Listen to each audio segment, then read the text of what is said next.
Assalamualaikum warahmatullahi wabarakatuh. Perkenalkan, saya Israul Mubarak, mahasiswa UIN Maulana Malik Ibrahim Malang, jurusan Perbankan Syariah. Pada kesempatan kali ini, saya akan mensosialisasikan tentang protokol kesehatan 5M dan pentingnya vaksinasi.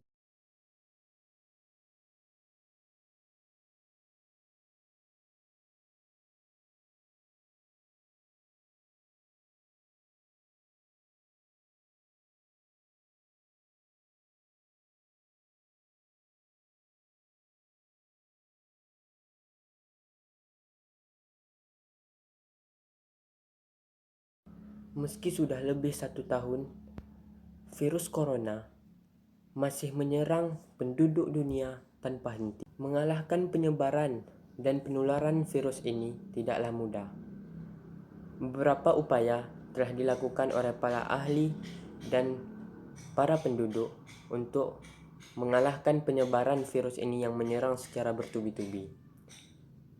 Di beberapa negara, termasuk Indonesia, pemerintah membuat pedoman dan protokol kesehatan untuk mengalahkan dan menghilangkan virus ini. Di negara kita, protokol kesehatan ini disebut dengan istilah 5M. Sudah tahu apa saja protokol kesehatan 5M itu? Berikut ini adalah protokol kesehatan 5M tersebut. Yang pertama, mencuci tangan.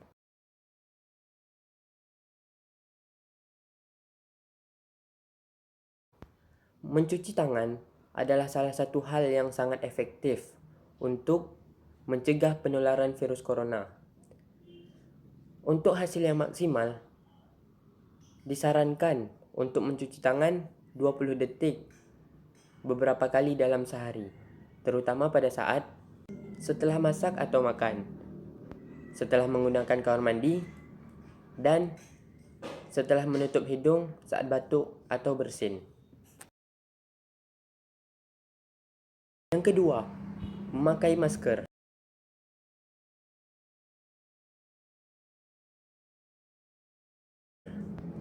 WHO menghimbau agar masyarakat menggunakan masker pada saat beraktivitas di luar rumah.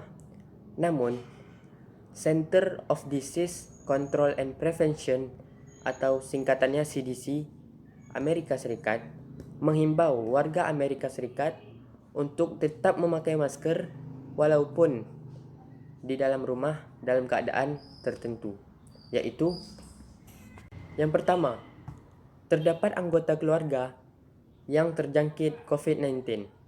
Yang kedua, merasa diri kita sendiri terjangkit COVID-19. Yang ketiga, tidak bisa menjaga jarak. Yang keempat, ruangan sempit. Dan yang kelima, terdapat salah satu anggota keluarga yang baru beraktivitas di luar rumah. Yang ketiga, menjaga jarak.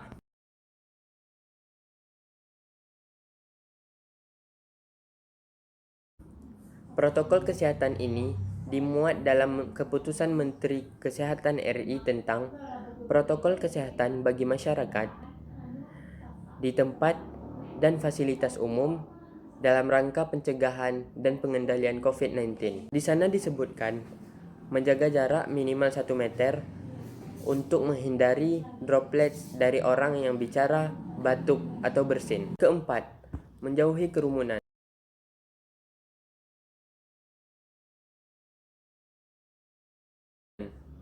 Selain 3 hal di atas, menjauhi kerumunan merupakan hal yang penting untuk dilakukan. Menurut Menteri Kesehatan RI, masyarakat diminta untuk menjauhi kerumunan pada saat di luar rumah. Ingat, semakin banyak dan sering kamu bertemu dengan seseorang, maka semakin tinggi kemungkinan kamu terinfeksi COVID-19. Yang kelima, mengurangi mobilitas.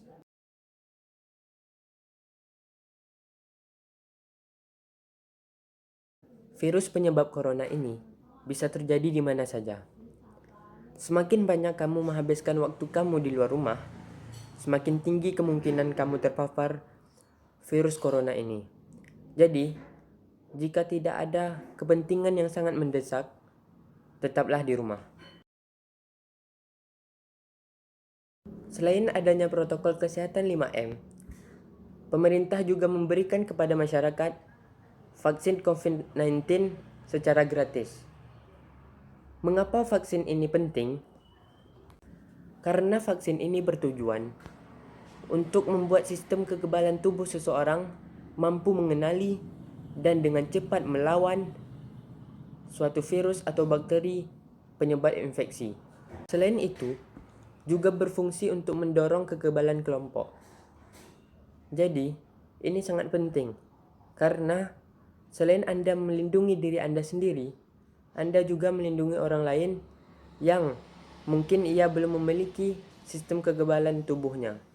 Berikutnya, marilah kita ulas beberapa fakta penting tentang vaksin COVID-19. Kedatangan vaksin COVID-19 di Indonesia menimbulkan beberapa isu yang membuat masyarakat resah, yaitu seperti beredarnya isu bahwa vaksin COVID-19 ini tidak aman digunakan dan mengandung bahan yang tidak halal, dan masih banyak lagi isu yang masih keliru dan perlu diluruskan. Berikut ini adalah beberapa fakta penting tentang vaksin COVID-19 yang perlu kamu ketahui.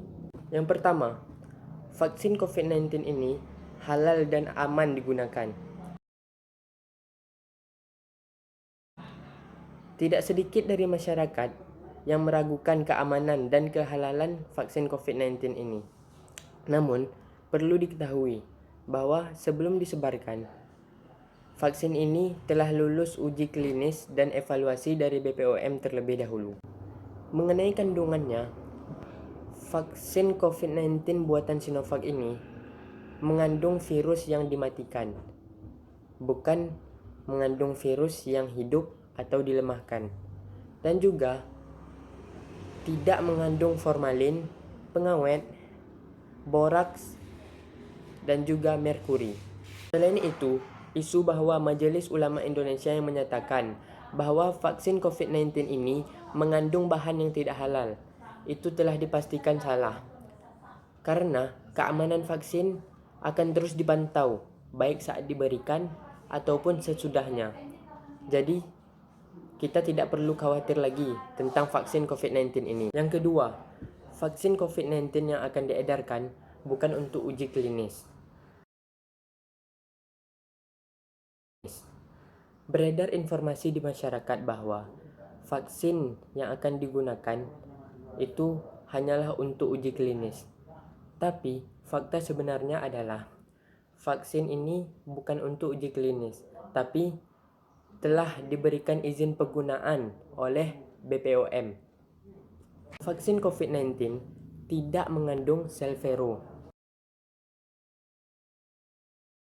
Pemerintah telah mengklarifikasi bahwa vaksin COVID-19 tidak mengandung sel vero, yang dikabarkan sel vero itu tidak halal. Sel vero itu hanya sebagai media kultur untuk tumbuh kembang si virus agar membuat bahan baku vaksin. Setelah mendapatkan jumlah virus yang cukup, virus akan dipisahkan dari media pertumbuhan dan dimatikan sebagai bahan baku vaksin. Jadi, sudah dipastikan bahwa sel vero tidak ikut terbawa pada proses akhir pembuatan vaksin. Yang keempat, distribusi vaksin akan rampung selama 15 bulan. Beredar isu bahwa distribusi vaksin ini akan rampung selama 3,5 tahun. Padahal, distribusi vaksin ini akan rampung selama 15 bulan ke seluruh pelosok Indonesia. Sedangkan yang 3,5 tahun itu adalah distribusi vaksin untuk ke seluruh dunia. Dan pemerintah telah menyatakan bahwa pendistribusian vaksin ini dilakukan mulai Januari tahun 2021 sampai Maret. Jadi, mari sama-sama kita mengindahkan protokol kesehatan agar virus corona ini bisa segera hilang dari dunia, terutama di tanah air kita tercinta ini. Mari kita doakan diri kita, orang terdekat kita, negara kita, bahkan dunia kita, agar kita terhindari dari hal-hal yang buruk. Mungkin hanya ini yang dapat saya sampaikan. Lebih dan kurang saya mohon maaf. Dan saya akhiri dengan mengucapkan Assalamualaikum warahmatullahi wabarakatuh.